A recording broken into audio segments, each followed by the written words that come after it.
Я приветствую вас, дорогие друзья, уважаемые гости и подписчики моего канала. Всем большое спасибо за то, что следите за новыми выпусками и участвуете даже в подборе гостей и общения, которое на этом канале происходит, потому что гость, который прямо сейчас на связи, это вот по вашим многочисленным просьбам и заявкам. Семен Уралов на связи прямо сейчас, известный писатель, политтехнолог, журналист, публицист. Семен Сергеевич, здравствуйте. Здравствуйте, Александр, рад приветствовать.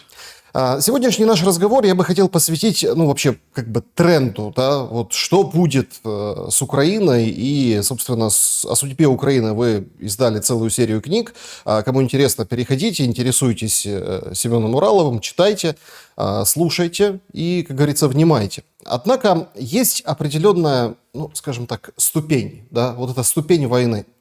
Многие проводят параллели с началом прошлого века, мол, смотрите, да, тоже было нечто подобное, гражданская война, тоже вот это вот противостояние, тут немцы, тут украинцы, и эти аналогии напрашиваются сами по себе. Однако я бы хотел посмотреть на будущее Украины под зеленым светом. Зеленский. Ведь приходил человек с одним набором обещаний и таких увещеваний, таких сладких речей. А сейчас, кажется, Украина на краю пропасти и совершенно другая риторика. Украина вообще может существовать без Зеленского? Кажется, что за вот эти 6 лет, собственно, настолько стальными канатами идеологически и пропагандистски все привязано и пришито, что украинцы без Зеленского уже и не представляют существования страны. Что думаете по этому поводу? Это комплексный вопрос, потому что на Зеленского нужно смотреть как на историческую фигуру, да, и продолжающую традиции разных президентов. И поэтому в этом смысле в Зеленском нет ничего нового. И есть фигура Зеленского как игрока глобальной когнитивной войны, в которой он участвует. Это моя, так сказать, профдеформация. Да? Это большой сериал, который он продает во всемирном масштабе, на который наигрывают все глобальные медиа. Сейчас сериал испытывает не самые лучшие времена. Когда-то у него были самые лучшие. В общем-то, этот сериал мы с коллегами так на уровне метафоры, да, потому что в когнитивной войне там же сознание сильно засоряется, да, поэтому нужно подобрать правильную метафору, для чистоты понимания. Да, это биореактор.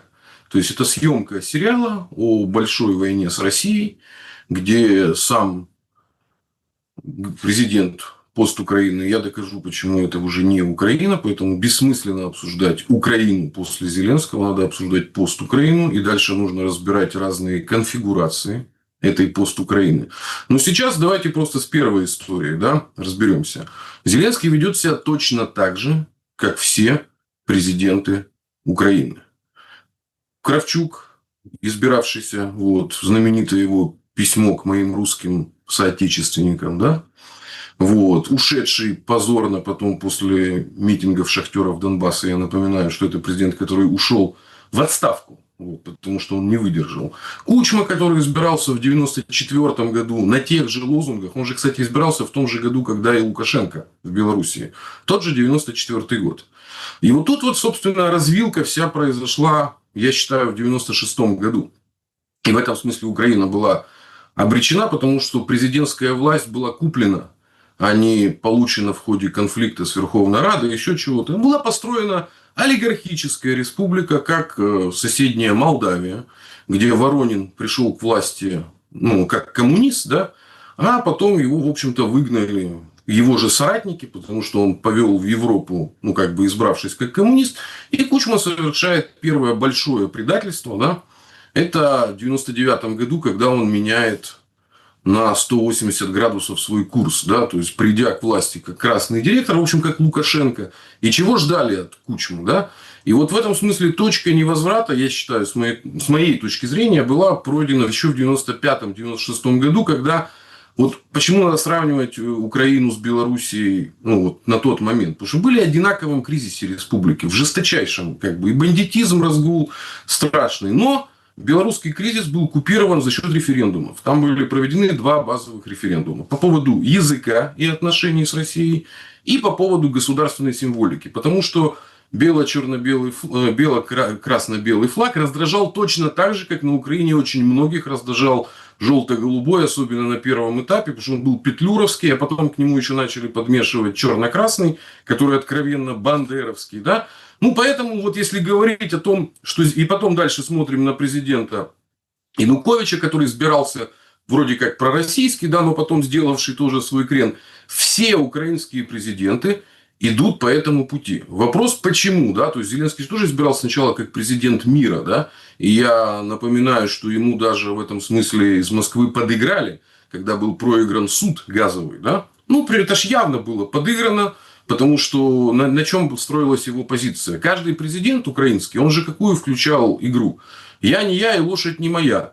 Не виновата, оно само так получилось. У меня нема большинства в Раде. Это все жаловались постоянно. Я вынужден входить, значит, в коалиции непонятно с кем. И в Москву это продавали каким образом. Я просто, много когда работал именно Украина-Россия, вот это вот десятилетие, 4-14 год, у меня было, жил между Одессой и Москвой, Киевом, Харьков, Москвой. То есть, вот постоянно наблюдал эту штуку. И что украинские элиты продавали?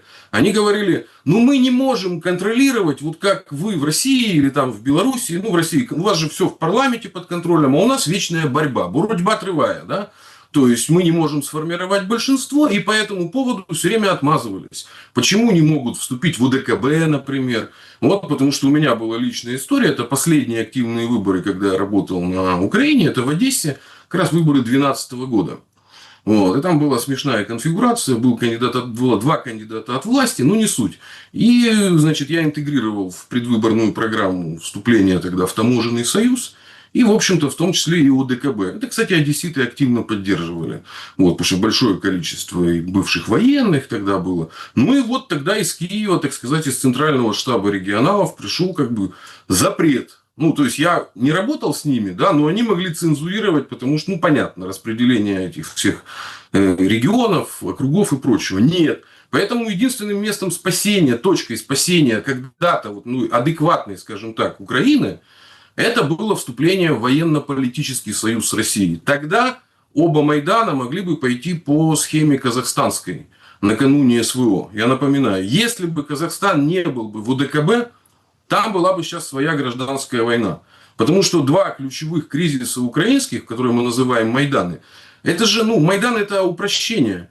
Это кризисы захвата государственности. То есть, в 2004 году был полный захват, как это называли, бунт миллионеров против миллиардеров.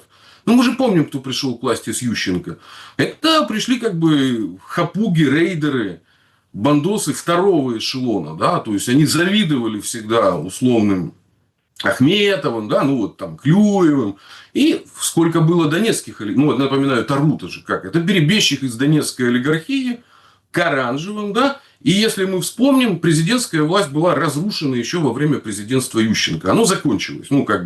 Там уже страна была разорвана на неофеодальные кусочки, уже возникли феномены популярной местной власти. Я тогда много работал в Харькове. И это если мы сейчас посмотрим даже на политическую карту пост-Украины современной, то мы увидим, что на всех выборах местных, парламентских побеждают всякие разные местные партии региональные. Да? Это начал с этого, кстати, мэр Львова, да, когда он запилил свою самопомощь. Потом была история Харьков, Одесса, была попытка региональных этих. Собственно, сама партия регионов проросла. И поэтому вот этот неофеодализм, он был облачен в ширму евроинтеграции. То есть, на самом деле, я просто напоминаю, это уже перед это десятилетие, это было десятилетие демонтажа государственности. Но так как этот демонтаж государственности проходил по принципу когнитивной войны, то есть медленной смены курса, то есть нельзя, если бы на 180, это вызвало бы отторжение. И Зеленский, это был один из тех людей, это я напоминаю, нахождение на пике его, восхождение на пик популярности, это еженедельное юмористическое, сатирическое шоу, в которое он смеялся над всеми, да? И в этом смысле на Украине параллельно в государстве проходили процессы уничтожения государственности, а в обществе проходили, надо разделять общество и государство, иначе мы ничего не поймем и никогда не добьемся мира. Там проходили процессы роста вот этого такого циничного, бытового, такого вульгарного, я это называю хатоскрайничество. То есть все они сволочи, все они подонки, значит, я должен заниматься только вот своей вот этой какой-то такой вот локальной, ну, проблемой, да. Я патриот города, я много раз этого слышал. Я патриот там Донецка, я патриот Одессы, а вот это то, что там на Украине, меня это не волнует. Но в ходе вот этого десятилетия отчуждения, я напоминаю, в течение 10 лет проходил захват государственности и отчуждение общества. И внутри общества образовалось стайного типа радикальное меньшинство. Оно по всей социологии фиксируется порядка 15% в среднем по стране. Это вот радикальный союз, назовем их так, националистов с евроинтеграторами. Но это в России такой же есть союз либералов с националистами. И, в общем-то, вот это буквально 15-20% меньшинство за счет отчуждения в обществе и за счет внешнего захвата государства стало изображать из себя большинство.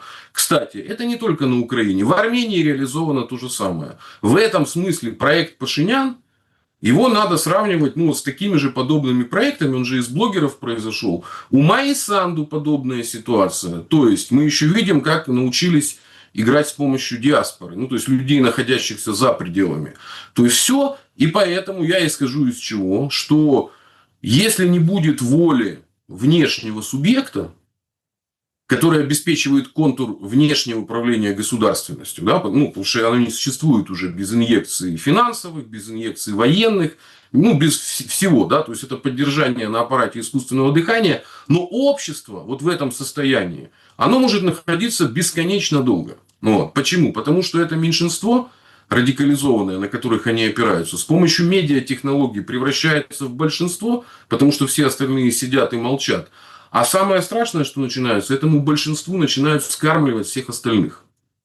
Но историки этот процесс еще называют фашизацией. Вот. Ну, мне больше нравится его называть, ну, как бы, бандитизацией. Ну, то есть, в этом смысле тут не важны не столько идеологические вопросы, да, потому что у нас фашизм, он, ну, сильно идеологизирован. Ну, Да? да, А просто если тут есть фашизм... это технология, да, я понимаю. Я хочу Да, просто это сразу, технология. мы там дальше сейчас пойдем о Зеленском и вот поговорим, но вы используете термин «пост-Украина». Раскройте его, пожалуйста, потому что исключительно такая формулировка, ну вот такая формулировка, она, ну, приписывается как бы в качестве пропагандистской, да, или там, ну, не научной, а вот именно тоже как бы пикой или каким-то копьем когнитивной пропагандистской войны. Давайте раскрою. Я-то как раз этот термин использую именно для того, чтобы попытаться вырваться за пределы пропагандистских клише. Потому что сейчас у нас есть две как бы, ну, крайности. Украина как антироссия. И тогда это включает у нас в Россию внутреннюю как бы такую, ну, сопротивление этому всему, ненависть. Где-то даже проходит самонацификация. Ну, то есть, вот у нас же тоже все эти свинорезы, они же после чего появились? Они появились как реакция на всяких распятых мальчиков. Ну, вот это вот скотство, которое, ну, накапливалось. Потому что ненависть, она же живет как сообщающиеся сосуды. Чем больше накачиваешь ненависти здесь, тем больше ты получишь ненависти в ответ. Поэтому тут пост Украины – это как раз термин у меня для того, чтобы разделять общество и государство. Потому что главная ловушка, в которую попали в этом смысле жители пост-Украины, они произошли... Сейчас продемонстрирую, что такое пост-Украина. Смотри. Жители в большинстве своем знали цену всем украинским политикам. И 95-й квартал об этом выстебывал, рассказывал. Клейма ставить негде. И вот происходит начало СВО. Ну, я сейчас говорю в российской, да, в украинской, так сказать, языке. Полномасштабное вторгнение, да, так оно называется. И вот у людей, у жителей включается... Они же знали, что все, так сказать, представители политики, они сволочи, подонки, и ставить на них клейма негде. А почему у них включает... И конфликт был государства. Я напомню, СВО 1.0, я просто выделяю СВО разные этапы. СВО 1.0 это был конфликт профессиональной армии с профессиональной армией. Ну, то есть, в чем его был смысл, да? И это был конфликт государства с государством. Вот подчеркиваю, не общество с обществом. То есть вслед за российской армией не шли какие-то добровольцы, еще кто-то. Нет, это было сугубо дело армейское, да, то есть профессиональное.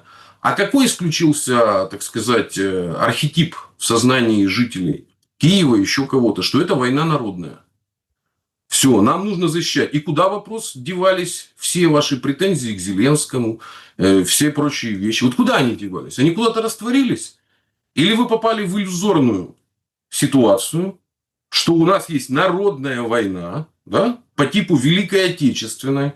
То есть, вот смотри, воспроизвелись архетипы Великой Отечественной.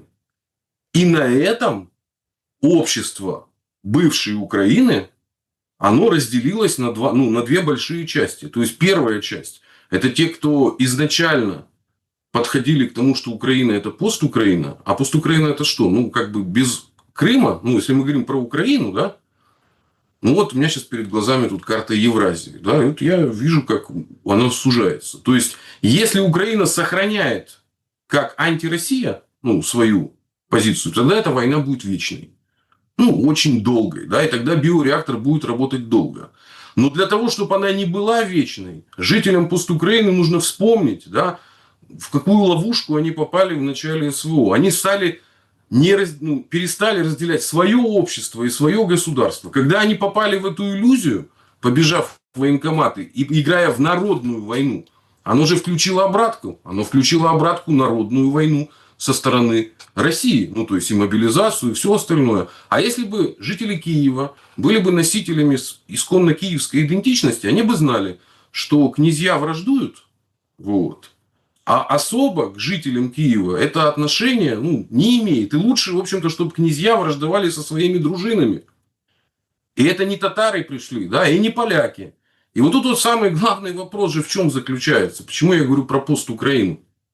Потому что после того, как не удались Минские соглашения, ну вот в том виде, в которых их видела Москва, подчеркиваю, это было в первую очередь пожелание и воля московской стороны, да, то есть научиться Киеву договариваться внутри себя с теми регионами, которые он считает мятежными, да, не уничтожать, а договариваться, да, в этом смысл. Это же модель, которую Москва предлагала в Приднестровье. Я напомню, никто на Молдавию не нападал, после того, как генерал Лебедь сделал все, да, после этого ничего не было. Они хоть и рассказывают про диверсантов, террористов российских, нету никаких диверсантов и террористов. Даже 2 мая 2014 года, помню, пытались рассказывать о том, что как бы это приднестровцы все приехали в Одессу. То есть, нету ничего. Посмотрим, что было в Карабахе. Ну, то есть, обвиняли, что Россия там собирается... Нет. Россия принципиально, ее была стратегия до этого, пытаться вам, кто довел до этого кризиса, как-то договориться. После того, как произошел кидок со стороны Зеленского, это Ян и Лох, да, вот эта вот история, когда он уже получил деньги по суду, когда проиграл «Газпром», то есть, когда он сформировал большинство, это я зацикливаюсь первым тезисом, что это первый был президент, у которого было формальное большинство, он не пошел по пути попытки хоть как-то с кем-то внутри договориться, да. Наоборот, он очень быстро эволюционировал в Порошенку. А та же армия, та же мова, та же вира. Поэтому после этого, точкой, я скажу, перехода из Украины полностью в пост-Украину, это история про Запорожскую и Херсонскую область. И проведение там, собственно, референдумов и взятие ее под контроль. С моей точки зрения, это точка, когда было принято решение о том, что Украина не способна на собственную государственность. Да? Потому что изначально в пакете договоренностей было что? ДНР, ЛНР, Крым. Что нужно нам разрулить? Да? То есть, по Крыму отдельный вопрос, как, то есть, ее никто отдавать не собирался, но ведь в то же время украинцев пускали спокойно, долгие годы, до ковида спокойно все ездили, никаких претензий вообще не было. Спокойно тот же Зеленский с семьей перевел, собственность свою перерегистрировал, да, в Крыму. Не было же ничего. В ДНР, ЛНР было чуть по-другому. Я как раз в 2015 году первую книгу писал в Донецке, как раз жил, приехать посмотреть. Нет, в Донецке была другая история, потому что там не могли простить, каждый день обстрелы, да. В Крыму были в основном какие-то теракт, какие-то точечные вещи на границе. Да? В Донецке этого не было. И, собственно, после того, как была уже Россией под Ну, давай так, как правильно это сказать? Половина Херсонской и Запорожской области находится под контролем России, да? А половина Херсонской и Запорожской области, включая два областных центра, являются спорным регионом, как минимум, да? И поэтому, если Киев хочет, ну, как бы, ну, Киев уже ничего не решает, да? Кто-то, кто потом обретет субъектность, кто будет как-то договариваться, ну, мы не знаем, да, кто это будет. Зеленский, кто-то вместо него, еще прочее. Ему придется признать факт, что пост Украина – это уже что-то новое. Почему? Потому что если признать, что то, что есть сейчас, это Украина, которая утратила свои территории, это путь к вечной войне. Это, кстати, то, чему Алиев, вот недавно его, это то, к чему толкает Алиев. То есть, давайте будет некая передышка, а потом, поэтому, мы если не решим базовые, ну, то есть основы для прочного мира, а основы для прочного мира очень простые. В России, после того, как неспособны оказались выполнить или не захотели Минские соглашения, в России не доверяют, что на Украине возможно самостоятельное государство, в смысле сами способны его организовать. И самое главное, отвечать за свои слова. Потому что в чем проблема всех президентов? Я возвращаюсь к первому вопросу. Они все кидали так или иначе Москву по каким-то вопросам. Ну, это было со всеми. Кравчук, который распилил там пароходство, общие активы, с него начался как раз кризис с Крымом, я напоминаю. Это Кравчук расковырял эту проблему. Кучма, который кинул с ЕЭП, еще тогда это называлось ЕЭП, Единое экономическое пространство, но при этом получил газ, самый дешевый вообще на тот момент, который был. И это стало же основой для восстановительного роста начала 2000-х, когда поперла промышленность, металлургия, я напоминаю, да? И на этом следующий президент Ющенко, ну, от него и ничего хотеть и не требовалось, и Янукович, который решил поиграть во что? Он же, одной стороны, рукой Харьковские соглашения, а другой рукой евроинтеграция. И в этом смысле как бы его на тот момент и разорвало. И Зеленский – это просто человек, который пытался балансировать по вот этой вот днепропетровской модели, проторенной еще Леонидом Кучмой, и не зря Кучма был представителем в этих самых. Но, в общем-то, кто-то должен был стать последним, кто бегал по этой дорожке. Да? И в этом смысле было понятно, почему Порошенко так с радостью отдает президентский пост и не собирается даже за него бороться. Ну, вы же обратили внимание, какая произошла легкая пересменка. Потому что каждый украинский президент, это была как вот эта игра в детском садике, бегать вокруг стула, да, потом раз, сели, кому-то одного стула не хватает. Начиная с 2014 года там же началась уже внутренняя еда. Да? То есть, они сначала сожрали часть донецкой олигархии, то есть, семью они сожрали, да? Вот, оставили отдельно Ахметова, сожрали там Клюевский, там же крупные были корпорации, да? Потом начало пожирание уже внутри своих кланов. Ну, я напоминаю, покушение сразу же после 2014 года Кернеса. Ну, я много просто работал с мэром Харькова, да? Ну, Аваков, да, что он произвел? Первым делом он бандитов привел в систему МВД. Для чего? Ну, для того, чтобы отжимать себе в интересах. И вот таким образом пост Украины, она мутировала. То есть, с одной стороны, внешние институты управления, которые были простроены, сделали войну с Россией государственной идеологией, да? Ну, вот именно государственной. А с другой стороны, в обществе живет вот это вот меньшинство, как бы, националистов с евроинтеграторами. А их можно кормить очень долго. Вот. И в этом смысле вас же точно так же съели. Правильно? Ну, там многих доедают. Причем сейчас то, как они доедают, все смотрят и диву даются. Ну, не понимают за что. Причем там все абсолютно разношерстные люди попадают под санкции. Вот был недавно еще один свежий, как говорится, пакет от Зеленского. Но все-таки, вы так упомянули Алиева, уточнить хочу. Так а в какую игру играет Алиев? Понятно, да, там самолет. Ну, это все это уже было, понимаете? Но вот этот медиафорум, там Гордон с Гордонихой, ну, имеется в виду с Бацман, с женой фотографируется. А другая журналистка передает в дар шевроны украинских добровольческих батальонов, а тот с ней мило беседует. На самом деле, вот тут классическая политтехнология. Вот классическим образом это все выстроено, раздуто, распиарено. На самом деле ситуация вообще яйца выеденного не стоит с точки зрения, ну, таких процессов. Ну, это просто милая беседа, но ее как бы возвели в ранг нечто. И смотрите, Алиев переобувается. Ось британская, там, Азербайджан, Турция, вот сюда. Уже рассказывают про медведя, которого разрывают на 4 лапах и четвертуют. Там поджоги вокруг России, Украина, там все они как бы силы российские, как бы носом медведь в Украине, а там лапы дергают и Азия, Кавказ, вот это все. То есть, хотя по большому счету, да, что мы услышали? Ну да, есть напряжение там российско-азербайджанских отношений. Да, есть Алиев. Алиев и Азербайджан это кланы. Алиев, ну вот такая конфигурация выстроилась, что он так себя ведет. Но все почему-то уже чуть ли не в союзники к Украине и какой-то, не знаю, там поджога заднего двора Российской Федерации. Вот так это все как бы коммуницирует. Почему? Ох, ну эту тему надо так немножко разложить, да. Первое. Это надо понимать просто как часть республик. И этим, кстати, славился всегда Днепропетровский клан. И представители, кстати, Киева, да, как они относятся к России постсоветской и Москве в частности.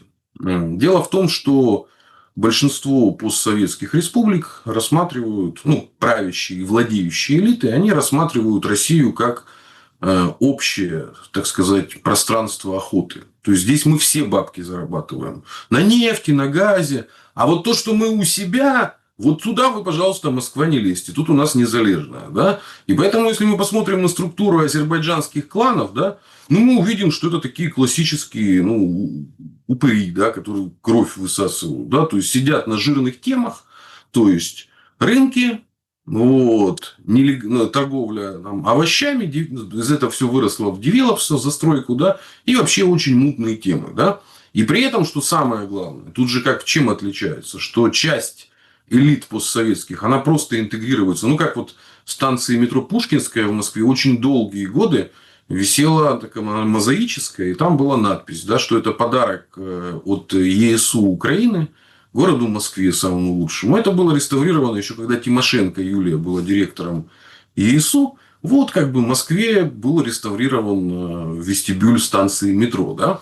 То есть, поэтому посмотреть, где дочка Алиева младшая живет, кто у нас где представлен в этих самых, в каких кланах и где, какие у нас компании основные нефтяные, кто там сидят топ-менеджменты. Да? И поэтому возникла проблема двойной лояльности. Ну, ты чей?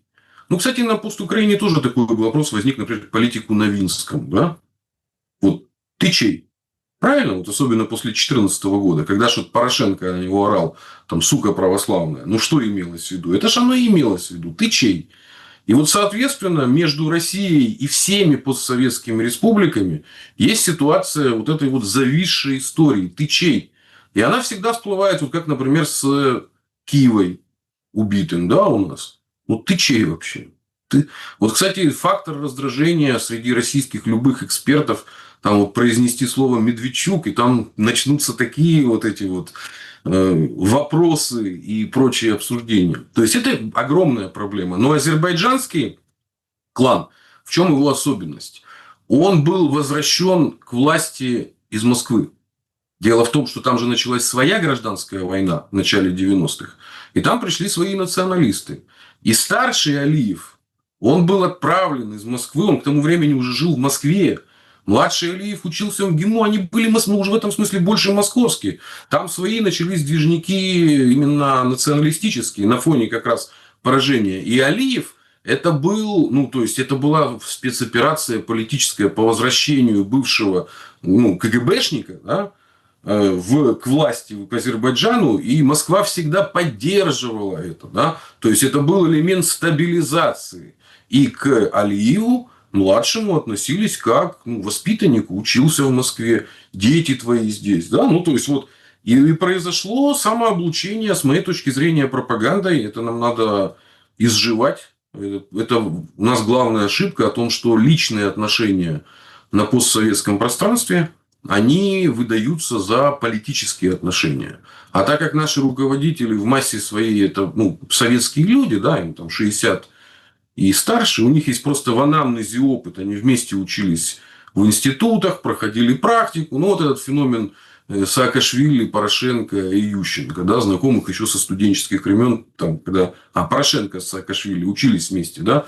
Вот. Поэтому вот эта история, это мы еще живем в вот этих вот фантомных историях советских, где думали, что личные отношения с этой семьей, они, в общем-то, могут гарантировать ну, некую союзную политику.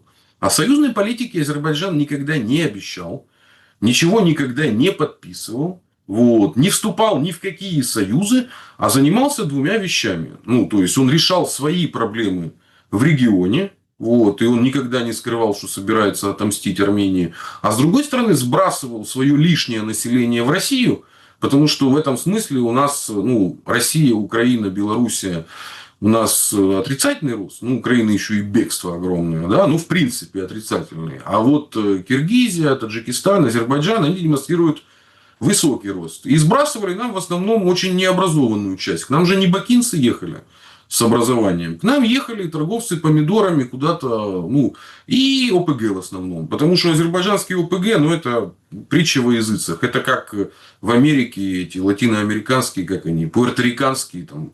Ну, это отмороженные очень люди, потому что, ну, очень низкое знание русского языка. И склонность к вот этой диаспорной организации. Потому что в чем, ну вот опять же, на Украине этого никогда не было. Там не было никогда диаспор, особенно множественных. Да? То есть, это все просто было незаметно. А в России это все очень жестко, оно очень проявляется. И поэтому у нас это все воспринимается, как я понимаю, на высоком уровне, как очень глубокое личное оскорбление. Ну, потому что, начиная с 90-х в Азербайджане стабилизировали власть, да, вот, помогали в этом всем. Не дали, кстати, добить тогда Армении, потому что если бы вот эта первая война карабахская продолжилась бы, и Россия бы не остановила бы ее, ну тогда бы армяне бы сделали то же самое, что сейчас сделали азербайджанцы, ну, с этого. Потому что тогда была растерянная власть в Баку, не было никаких вооруженных сил, все было под... И армяне просто могли бы сделать то же самое. Но их Москва остановила, да? А в этом смысле сам Алиев, он, ну, сейчас у него само, как это, головокружение от успехов. Вот, он идет от победы к победе. Вот. Пашинян уже готов сдавать ему Зангезурский коридор. Вот. Поэтому он чувствует себя на пике и в этом смысле кормит свой национализм. Потому что там пророс свой национализм, и он в двух направлениях. Есть национализм армянский, это жесткий национализм, это в смысле их всех надо уничтожить или выгнать. Вот. А есть национализм антирусский. Вот. А антирусский национализм, это значит, ну, это по украинским калькам. Колонизация, язык, мова, вира, короче, армия, мова, Ну да, вира. схема Вот та все. же. Если мы, проанализировав вот эти достаточно такие интересные, такой, как выразились, анамнез, да, как бы представили, то можно же посмотреть, что будет дальше. Ну, по крайней мере, какие-то там наметки. Война жесточайшая идет сейчас, обострение очень и очень существенное. Значит, Россия бьет, воздушная война продолжается, Россия бьет по городам. Прошлой ночью Харьков, Киев, Ивано-Франковск под ударами. Украина отвечает дронами, пытается достать до Москвы, туда прилет в Московскую область и так далее. В общем, срываются рейсы аэропортов, и это выдается, конечно, как великая там, какая-то победа. Вот смотрите, россияне никуда улететь не могут и вынуждены там или ждать, или, ну, в общем, переносить, как бы ломать свои планы, плюс удар по экономике. И от этого, конечно, все, скажем так, кайфуют. Это, вот, знаете, такая идет история, что, ну, как вот доза определенная. Как вот все радуются, когда видят там уничтоженное метро Лукьяновку, да, которая там в очередной раз туда прилетала прошлой ночью. А другие радуются, как там где-то, не знаю, там в Одинцово или где-то, ну, в Подмосковье, да, там упал какой-то дрон на парковку или там пожар, или в дом какой-то прилетело. То есть, и вот это все как бы вот так вот это все подпитывается, и вот так вот бурлит и живет. Но если раскладывать структурно, я все-таки хочу вернуться к своему посылу и вопросу. Складывается впечатление, что ну вот так строится сейчас властью Зеленского. Вы там приводили примеры, там, зависимость, там еще что-то. Ну окей, мутация постукраины, вы так выразились. Сейчас вот СБУшники атакуют Набушников. Поймали там какого-то высокопоставленного, который там у него российские паспорта у родителей, в общем, коноплю техническую гонял туда-сюда, а все такие развели руками, подождите, а как же, у него же доступ к гостайне, как скрыл паспорт, как это все вскрылось, что это за проверки, что это за НАБУ. Но все же понимают, что НАБУ буквально пару недель назад преследовала близкого вице-премьера, бывшего министра единства национального, которого там присоединили, опять там включили в другое министерство, там Чернышова, считавшегося кошельком Зеленского. То есть одни нападают на других, другие нападают, ну, на тех первых. И вот, в общем, вот эта борьба между офисными и условными там соросятами, она сейчас как бы внутри раздирает вот эту как бы вертикаль, да? Но выстраивается четкая, понятная вертикаль у Зеленского. Смена правительства – это вот все в одну копилку. Он выстраивает абсолютно такую же, многие аналитики, кстати, находят, что он примерно похожую модель, как условно молодой Путин, и сравнивают Зеленского, ну, одного Владимира и другого. Вообще, может Зеленский насколько пришел, как вам кажется? Будет ли Украина в каком-либо виде без Зеленского? Потому что даже исходя из вашего, ну, такого посыла, что, смотрите, то есть пост Украина, ну, подождите, какая-то Украина есть? Есть. Зеленский там, а вот без Зеленского как раз все и рассыпется. Так, по крайней мере, нам декларирует пропаганда. Что вы думаете о возможности, ну, вот, существования Украины, пост Украины? Ну, пост, понятно, что это не Украина 91 года, но, тем не менее, какого-то государства, но уже без Зеленского. Или уже приросли друг к другу эти два понятия? Не Зеленский прирос к Украину, а тут в другом история. Государственность Украины, вот еще подчеркиваю, что такое государственность? Да? Это система систем. То есть, это, с одной стороны, вертикальная иерархия, а с другой стороны, очень созданные горизонтальные системы взаимоотношений. Вот эта государственность как структура, она на постукраине давным-давно захвачена. То есть, ситуация семипосольщины была еще при Порошенко, я напоминаю.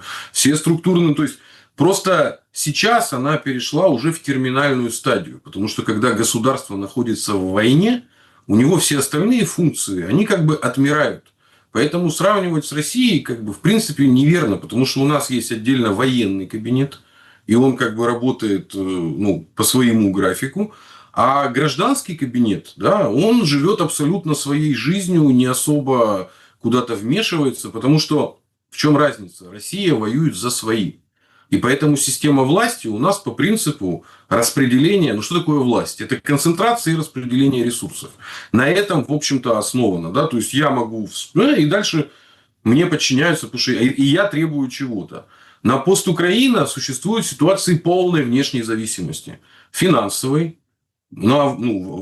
вооружение, да, финансы, вооружение, и еще и, ну, научно-технической, в принципе, да, потому что не обеспечивается в том числе воздушная разведка, космическая, ну, вот эти вот все вещи, да, связанность, вот. И тотальная зависимость от экспортно-импортных, ну, то есть от остатков экспорта, который еще остался, и финансовых вливаний. Поэтому модель власти на постукраине будет такая, которая будет соответствовать текущим требованиям заказчиков. Вот это очень, ну, это очень важная вещь. Да? И просто сейчас проходит оптимизация полянки, с которой кормились. Я напоминаю, что перед выборами работали же аудиторы. Вот, серьезные, там, это гражданка Пелоси или кто там была. Вот, американские. Да? И список претензий уже был в чем американский? Вы плохо самоубиваетесь об Россию. Ну, претензия в этом была. Не то, что как бы вы ввязались, и в этом смысле заказчики же что говорят? Надо эффективнее самоубиваться. Мы вам покажем, как эффективнее самоубиваться. И под это, судя по всему, под это были взяты новые вассальные обязательства. Под это же были визиты везде и Зеленского, и Ермака. И с моей точки зрения, здесь просто мы видим, сейчас находимся на этапе формирования дуумвирата. Это реальный дуумвират. Вот. Когда один забирает на себя функции внешние, представительские и продажи, и производства того самого глобального сериала, о котором я тебе, ну, вот мы говорили, да, а второй в этом дуумвирате, он забирает под себя, ну, так сказать, работу внутри, да, поляны. А каждый выстраивает под себя так, как в чем ты формировался. Ну, то есть, если мы изучим биографию Ермака, его как бы специфику, ну, он такую систему он и выстроит. Поэтому ничего удивительного, в общем-то, нет. Как и Аваков, да, взявший МВД. Ну, почему он был заинтересован? Внешние управляющие, дело в том, что они же всегда действуют по принципу «это сукин сын, но наш сукин сын». И модель, которую строят на постукраине, ее правильнее всего сравнивать с моделями латиноамериканскими. Когда ну, вот Мексика соседняя. Это вот тут одной рукой борются с наркокартелями, другой рукой покупают у них же наркотики, третьей рукой как бы требуют реформ от мексиканского правительства, а с четвертой стороны не дают перекрыть границу, и, соответственно, ну, наркокартели получают оружие. И эта музыка может быть вечной, и Мексика в таком состоянии находится уже около 100 лет. Вот. И вот если мы посмотрим вообще, я говорю, историю латино... Надо Фиделя Кастро больше читать, и Уго Чавеса на самом деле. Потому что для нас Латинская Америка это далеко-далеко-далеко. А вот когда мы посмотрим, что такое Боливия глазами соседних ну, политиков, да, то есть когда она превращена давным-давно ну, в такое вот... Она станет совсем по-другому. И не зря в этом смысле беглые нацисты сбежали в Аргентину. В Латинской Америке есть что-то такое, куда с одной стороны сбежали все преступники и людоеды Старого Света, уже их больше нигде не принимали. Вот. А с другой стороны, за счет того, что это для США является полигоном уже столетним, вот, то там где-то вот соединились людоеды, прибежавшие после Третьего Рейха, и не только, и американские, и гринго. На этой неделе, говорят, переговоры будут. Ну, Стамбул, третий раунд. Ну, контакты. Турки говорят, что будут, но когда, что детали непонятно, вроде как среда или четверг. Вчера Зеленский призвал Россию к переговорам, ну, в Стамбулу на этой неделе, мол, как бы выхватывает пальму первенства, что, мол, это мы предлагаем поехать встретиться. Хотя параллельным курсом, ну, в общем-то, как бы переговорные позиции не поменялись ни в одной из сторон. В общем, ничего не изменилось, все только идет дальше по спирали эскалации. Когда будет смысл в Стамбуле, как вам кажется? Нет, смысл в Стамбуле, в самом Стамбуле. Потому что есть... Ну, давай так. Я это все считаю большой трагедией. Да? Но трагедия есть малая, то есть маленькая. Это наша внутренняя проблема России, Украины, Белоруссии. Ну, вот наша. Есть большая украинская трагедия. Это когда в рамках глобального масштаба приносится огромная страна в жертву. Вот, в жертву спекулянтам. Ну, много кому. Да? И в этом смысле мы живем в обществе большого спектакля. И когнитивная война – это вообще громадный спектакль. Да? И в этом смысле такие контактные ну, вещи, там, как в Стамбуле, ну, не только в Стамбуле, да, это спектакль для всего глобального мира, да, где каждая страна демонстрирует свою чистоту намерений, да, ну, то есть, чего она хочет. И поэтому вот такие вот бесплодные контакты, они будут продолжаться до тех пор, пока не закончится производство вот этого сериала, в который Россия – это Мордор. Почему? Потому что на этом общем, так сказать, когнитивно-информационном фоне, на фоне кидка по Минску, а Минска было два, я напоминаю, да, первый кидок Минска-1 простили, ну ладно, типа. Минск-2 это, в общем-то, тот кидок, после которого все договоренности будут закрепляться ну, гарантиями на земле. Да? Вот. Ну, это вот, мне кажется, это уже стало очевидно. Поэтому без какого-то жеста доброй воли со стороны любой украинской ну, власти, которая она будет, Зеленский, не Зеленский, со стороны России ну, веры не будет в принципе никакой. Любым этим персонажам, потому что, я подчеркиваю, Порошенко кинул в свое время, да, хотя на нем... Ну, слушай, Порошенко зять, если я не ошибаюсь, из Петербурга. Есть знаменитая расписка, когда он в 5-м или 6-м году прилетел в Питер, его там взяли, и он написал расписку, что я, Порошенко Петр Алексеевич, там, обязуюсь не заниматься антироссийской деятельностью. Вот. Но она и гуляет, это еще из эпохи ЖЖ, я ее очень хорошо помню. Да? Потому что там же повязаны семьями. А когда семейные отношения, тут же в чем еще очень важно? Все же делали бабки вместе в 90-е, в нулевые. Вот. Граница была прозрачная. А тут теперь где пройдет граница? Непонятно, где она пройдет. Поэтому, с моей точки зрения, пока вот правящие элиты в Киеве продают именно вот этот вот сериал в котором они изображают Россию как Мордор, абсолютное зло, которое... Оно все хуже и хуже продается, но они ее продают. Вот до тех пор никто с ними договариваться не будет. И вот эти внешнеполитические треки, они будут просто использоваться для того, чтобы демонстрировать, кто здесь адекватен, а кто, ну, откровенный идиот. Да? Потому что украинская сторона, она все больше и больше выглядит, ну, с моей точки зрения, ну, странно. Да? Ну, вот, по сравнению с тем, как она позиционировала себя в начале 2022 года. Переломом, конечно же, стала история с войной внутренней. Потому что главный тезис же российский был в чем?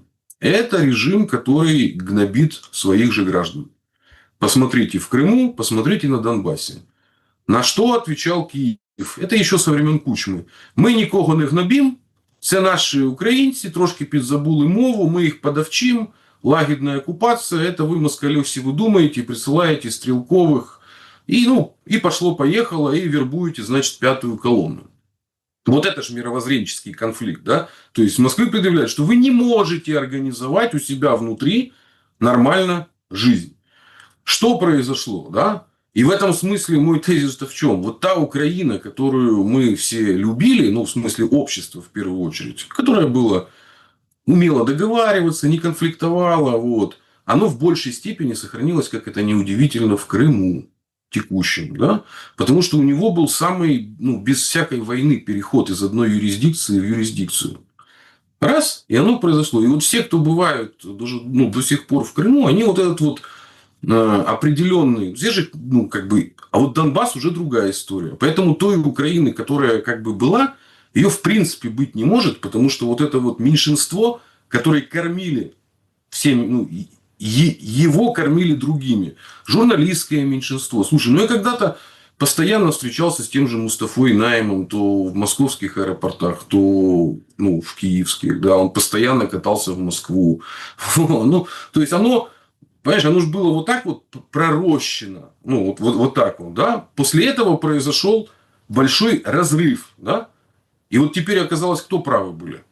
Ну, вот правы же были по факту те, кто говорили, что Украина не способна для своих граждан. Потому что ТЦК. Ну, а что такое ТЦК? Это и есть война против своего общества. Это уничтожение своего общества. То есть, получается то, о чем говорили крымчане, что пошли нафиг со своими поездами дружбы, да? То, что говорили дончане. Я напоминаю, с чего же все начиналось. Да? Сначала попытались в Донецке футбольные фанаты приехать, отхватили. В Харькове у них было по нулям.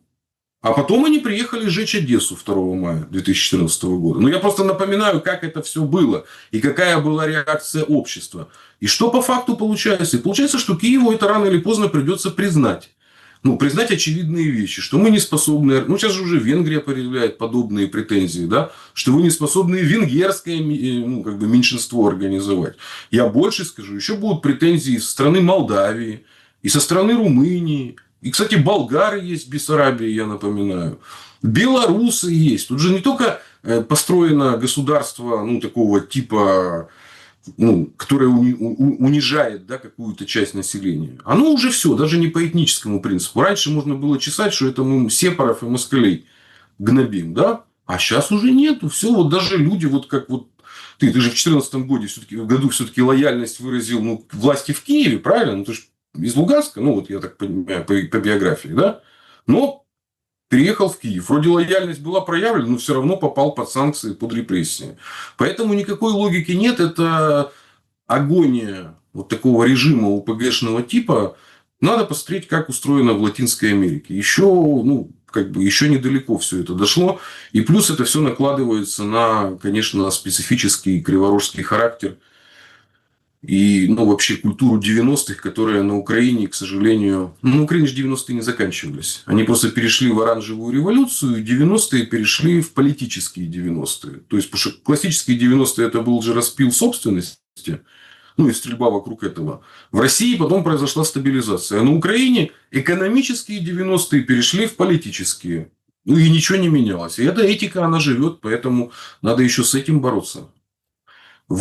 Из себя надо выжить бандита. Тут такой момент. Вот вы упомянули ТЦКшников.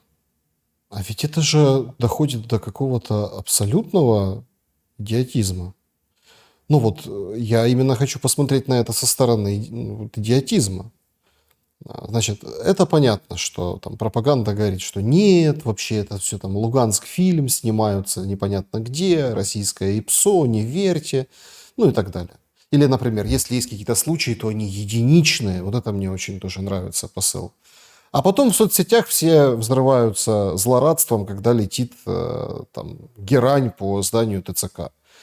Ну, немножко эта волна спала, но как бы вот эти 50 дней Трампа, которые отмерил Трамп, да, 3 сентября, Шуфутинов день, вот что-то должно произойти. И некоторые говорят, может быть, а вдруг будет встреча в Пекине на троих Путина, Си Цзиньпина и Трампа, или что-то подобное, да.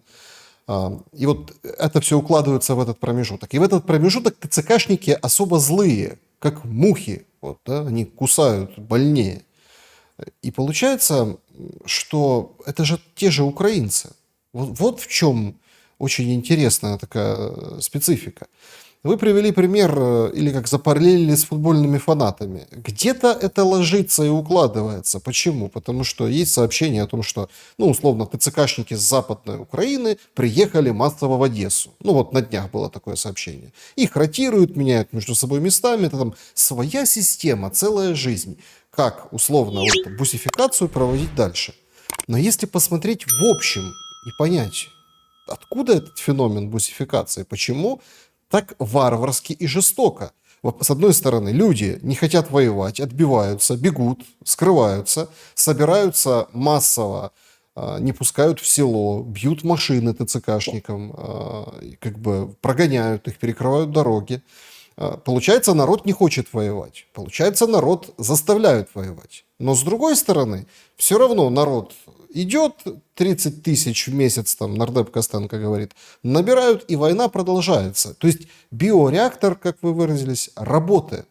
Вот какой-то дуализм. И, соответственно, там, да, вот свои, получается, мочат своих же за то, чтобы те как бы шли там, в общем, шли мочить как бы русских. Вот так вот, да, вот это все вот так препарируется. Откуда? Это ведь где-то в глубине украинского народа вот эта история. Почему мы скатываемся в этот условный 17 век, где шляхта, паны, підпанки, какие-то там рекруты? Ну, кто очень долго превозносит в своей истории 17 век, рано или поздно в него должен скатиться. Потому что тут же в чем история?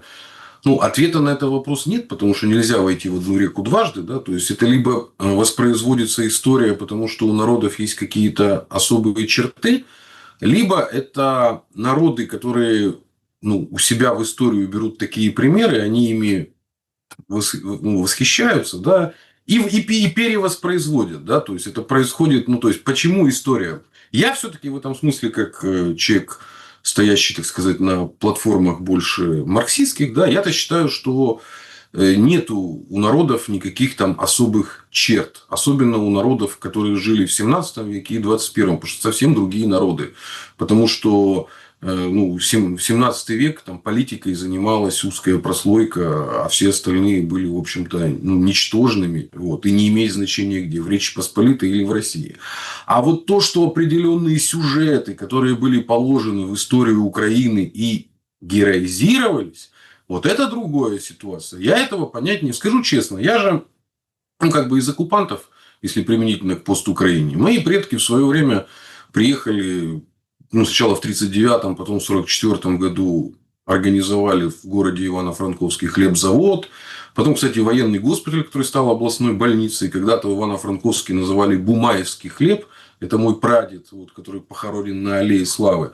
А я, и, соответственно, вот такая семья служилая. Я сам из Сибири. Вот. Но, тем не менее, когда я попал на Україну, я вивчив українську мову. До речі, дуже, не вистачає мені спілкування з адекватними людьми. Тому що українську мову приватизували скоти, нелюди та проча і інша наволоч, яка видає себе за українців. Это при том, что я абсолютно русско, так сказать, сибирская по фамилии явный татарско-башкирский человек, но тем не менее, да. И я искренне пытался понять, я чуть-чуть постарше, я 79-го года рождения, поэтому я успел застать и, например, советский Львов, и Ивано-Франковский, Киев и Харьков, да, которые мало чем отличались от советского Минска, Новосибирска, ну, особенно вот эта вот часть, да.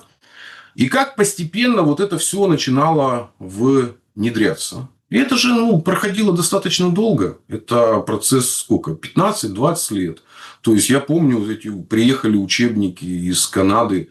Я учился в русской школе, да, но украинскую историю нам давали уже по, как всем, да. Я открываю, а там москали руйнуют Киев. Это про поход князя Андрея Боголюбского. Но это же разборки княжеские. Ну, понимаешь, да? И то есть, соответственно, на Украине натягивали всю нашу богатую совместную историю на этнический глобус Украины. Вот именно на этнический. Казаков на украинцев натягивали. Да там половина было беглых дворян именно из Российской империи. Ну, в смысле, которые бежали от московского царя, ну, вторые там дети боярские и прочее. Отовсюду. Вот. И в этом смысле вот эти вот мифы, которые натягивались. Ну и, конечно, Голодомор. Я считаю, это главная вообще заноза в сознании жителей постукраины, это Голодомор. Подобную историю пытались с казахами провернуть. Это мифологизация шаршелыка, вот, Великого Голода. Но там умнее. Как бы, ну, и сделали выводы, в том числе, к чему это приводит на Украине. Потому что на Украине боролось несколько идентичностей. Там была идентичность постсоветская, которая считала себя преемницей УССР. Вот. Была идентичность антисоветская, которая потом переросла в антироссийскую, которые считали себя преемниками УНР. И в этом смысле предательство совершил Кравчук, который был президентом пост-УССР, но он принял клейноды УНРовские и в идеологию государства ввел как бы УНРовскую. И после этого началось, я напоминаю, идеологизация и идеализация каких периодов? Казацких войн бесконечных. Ришты, значит, Чернорада и все остальная ерунда. То есть, вот я, например, сейчас в Кубанском университете занимаюсь научной деятельностью, лекции читаю. Там тоже потомки казаков, запорожцев. И этого не стесняются ни разу. И как, ну, вообще ни разу. Но они в кубанском казачестве в качестве героизации, ну, поступки казаков, ну, как бы, в том числе вместе с империей. Ну, понимаешь, да? То есть, сколько у Суворова было запорожских казаков. У нас же была концентрация на страданиях, да, ну, в украинской, УССРовской. И второе, это концентрация на вот этих вот УНРовских. Там истории было всего 2 года. Правителей за этого времени поменялась вот такая вот чехарда. Булгакова открываешь, Паустовского открываешь. Общество не замечало, как это все вообще происходило. Пришел Скоропадский, ушел Скоропадский. Киевляне этого даже не замечали. Но если мы открываем учебники истории, это какой там 10-11 класс старшие, там этому УНР 60 страниц или сколько уделено. Да оно яйца выеденного не стоит. Но схема общая. В Казахстане так активно западные фонды вкладывают там в героизацию местных демократического правительства, которое сидело, в общем-то, при белом правительстве, подписывало все, что ему надо, никакой власти не имело, но из них сделали вот таких, как и Грушевский. Он же вернулся в Советский Союз. Ему простили все грехи. Я вот в Казани... ТЦКшники откуда взялись? Ну, вот... Так, ТЦКшники это же ОУН. Это же СБ ОУН. О, это надо обязательно почитать. Потому что вот в Украине рассказываются только про АУН и про Бандеру с Шухевичем. А как попадали люди в АУН? И кто такой, вот, не знаю, вот есть же такой еще персонаж Микола Лебедь. Угу. Вот. Он дожил до седой старости, везде эвакуировался.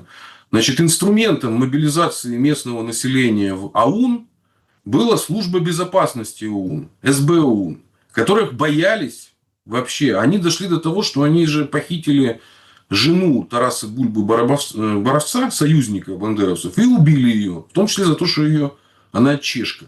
Почему было столько естребков, вот по всей статистике, вот если взять даже бандеровскую статистику, у ауновцев было до 100 тысяч человек.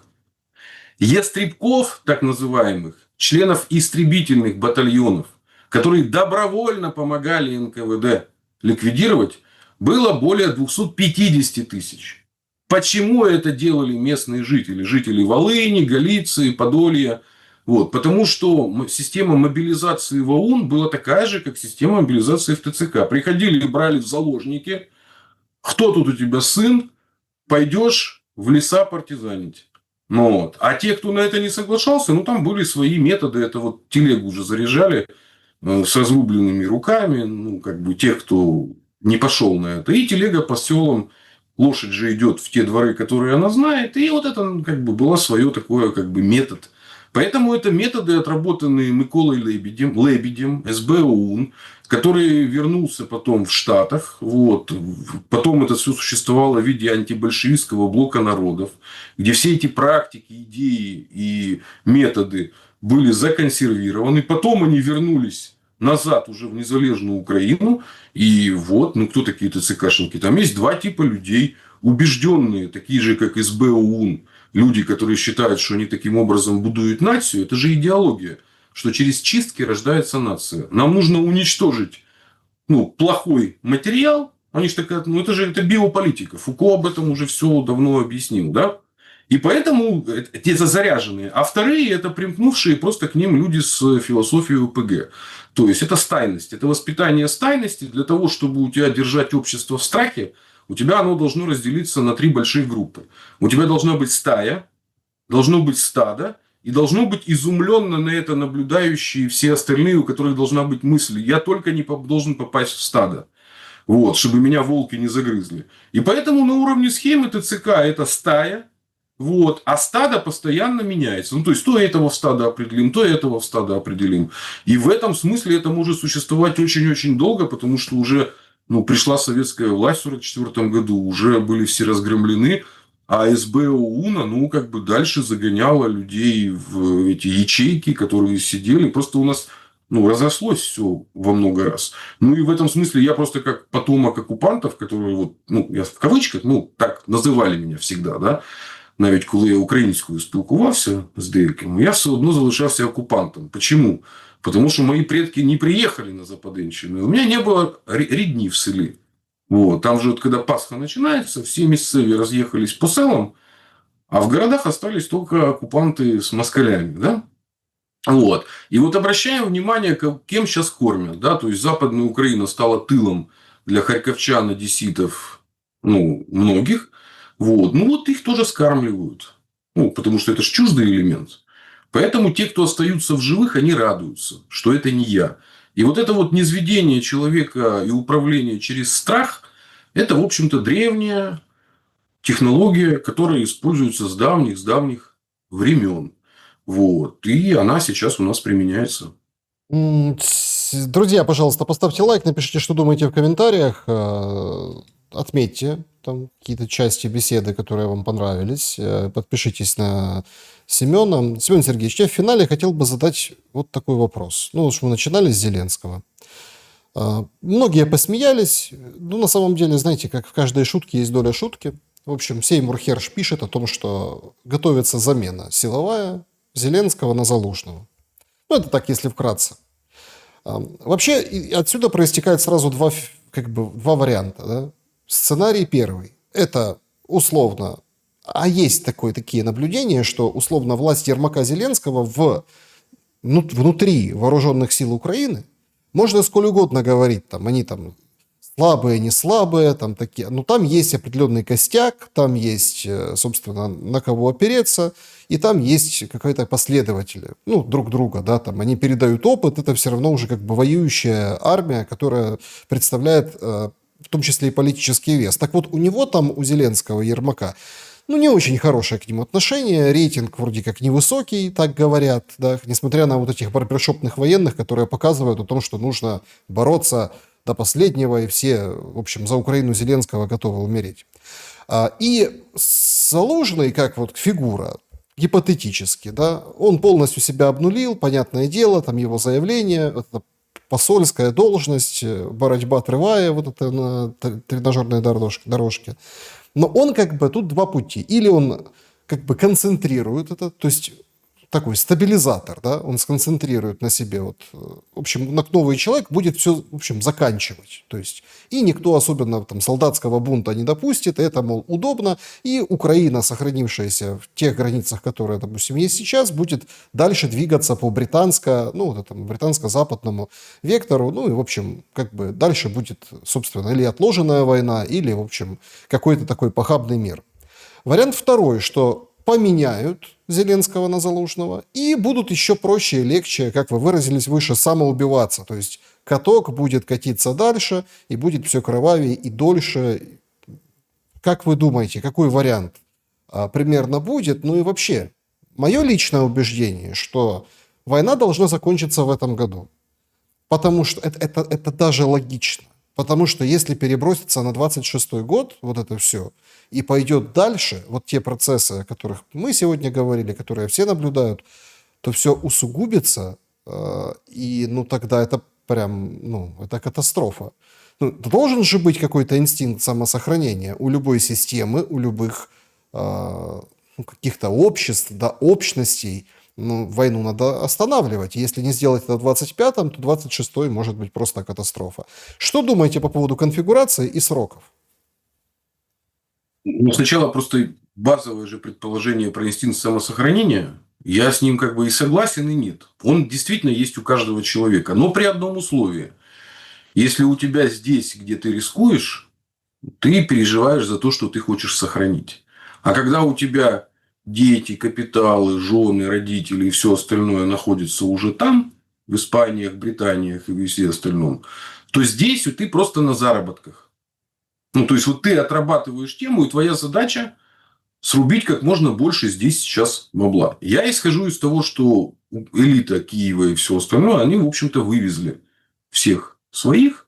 Вот, и поэтому они находятся, так сказать, на заработках. И это у них во многом такая последняя гастроль. Поэтому говорить о том, что у них нет инстинкта самосохранения, неправильно. Они его уже простроили именно из своего инстинкта самосохранения. И в этом смысле двигаются, я считаю, все украинские элиты, они двигаются по принципу «натирувати 100 рублей в втекты». Вот. То есть, мы видим, как с ними происходит. Их чуть-чуть это выгоняют. Это же Янукович. Да? Он даже не попытался ничего выстроить, да, заново. Да? Вот он в свой Донецк ни разу не приехал. Не попытался стать инвестором. Ну, что-то сделать. Да, вот он уже натюрював, опа, и сбег. Это, ну, собственно, это признак безгосударственных элит.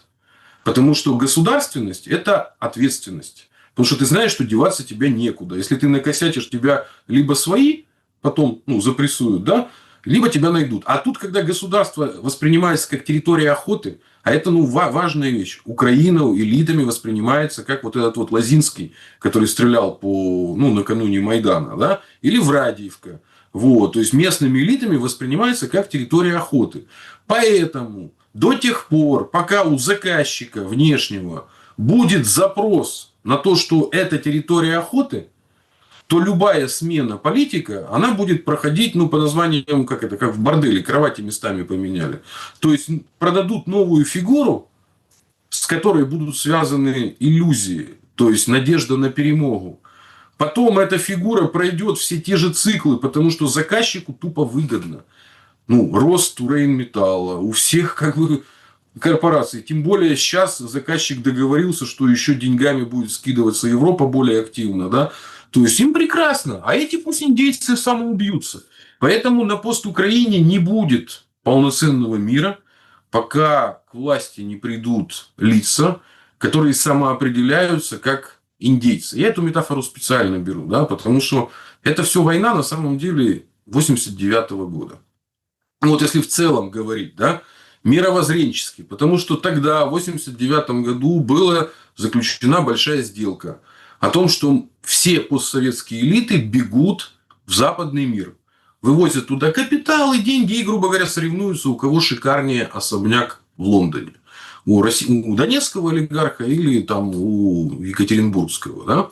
И в этом это была общая платформа. И не имело значения, кто президент. Все между собой решали.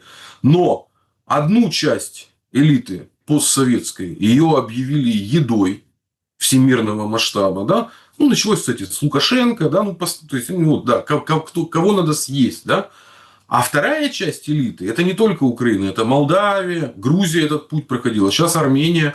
Это те, кто присоединились к белому господину, это индейцы, которые одели цилиндры. Да? Ведь если мы посмотрим освоение США, американцы воспроизводят одну же и ту же тактику, которую им получилось. Им получилось основать свою империю, уничтожив цивилизацию. Она хоть и маленькая была, но они уничтожили.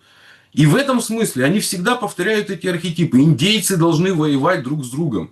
Поэтому одному индейцу мы дадим цилиндр и ружье, а второго индейца объявим диким индейцем. И вы должны друг друга уничтожить, а победителям потом подарим отравленные одеяла.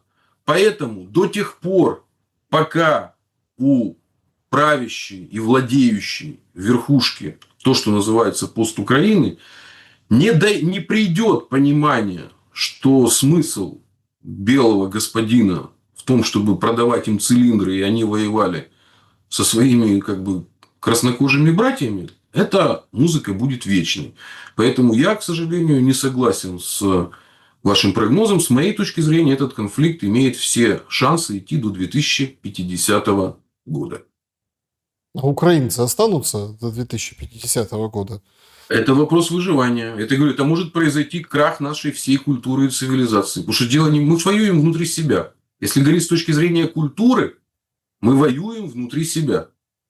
И уничтожение внутри одной культуры. И, соответственно, это идет война на уничтожение мировой культуры русской. Потому что главное же еще... Вот, мы не обсуждали языковой вопрос. Это же противопоставление одного и того же. Это противоставление украинского языка и русскому. Русский язык как мировой включает в себя в том числе все богатства того, что сейчас называется украинским. Когда-то он по-другому назывался, без разницы. Это противоставление ноги и всего организма. Понимаешь, да? Вот это бунт одной части против всего целого. И в этом смысле это гражданская война внутри мировой культуры. А мировых культур, я напомню, у нас всего около десятка. То есть мировые культуры – это через которые можно черпать все познания в науке и технике.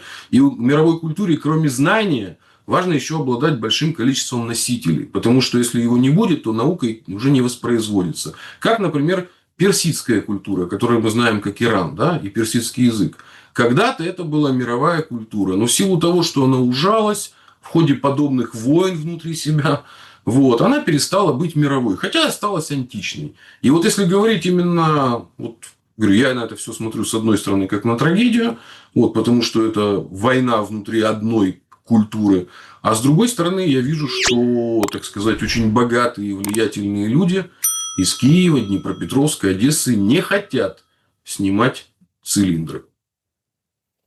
Да, Семен Уралов был моим собеседником сегодня. Я благодарю вас за время и мысли. Спасибо, Александр. Друзья, благодарность большая за то, что посмотрели это видео каждому. Ставьте лайки, пишите, что думаете в комментариях. Берегите себя и друг друга. До скорого.